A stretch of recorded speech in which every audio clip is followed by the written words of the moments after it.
Michaela Burnett alongside Zach Cox, Gillette Stadium, coming off of the Patriots' loss 31-24 to the Seattle Seahawks. Now, Zach, we've talked a lot about this being one of the most challenging games on the Patriots' schedule. The Patriots, of course, a force to be reckoned with. Up until this point, I'm not saying they're not still a force to be reckoned with, but I mean, is this sort of an indication of when they're met with some resistance and play a high-caliber team? You know, are they still one of the best teams to beat in the NFL? Well, I think going into this game, there wasn't really any question about the fact that the Patriots were the team to beat in the NFL. It was them, and then it was everybody else. Now, I'm not saying that they're still not the team to beat. I probably think they are. But the fact that I have to say probably there tells you that this team does have some flaws. It's not a perfect team, especially on defense. I mean, you saw this was by far their worst defensive effort of the season. They gave up 31 points.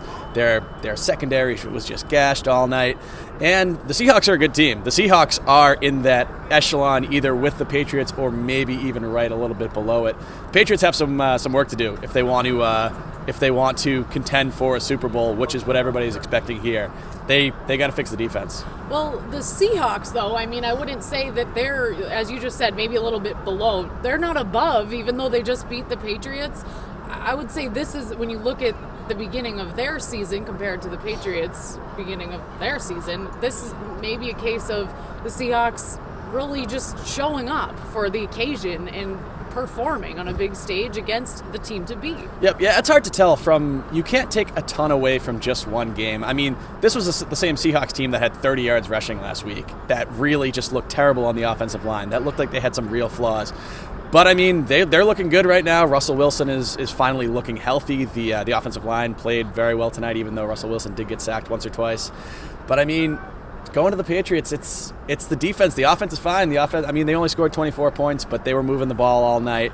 The defense, and especially when you're looking at some of these other teams that can contend with them, Oakland, the Broncos if they can get going, the Seahawks obviously here, some of those other teams in the NFC, they got explosive offenses, and if they're going to contend with those, if they're going to lock those teams down, the fact that we have to ask these questions shows that they're not the unquestioned number one anymore. They're not flawless or perfect. They are not. Still pretty darn good.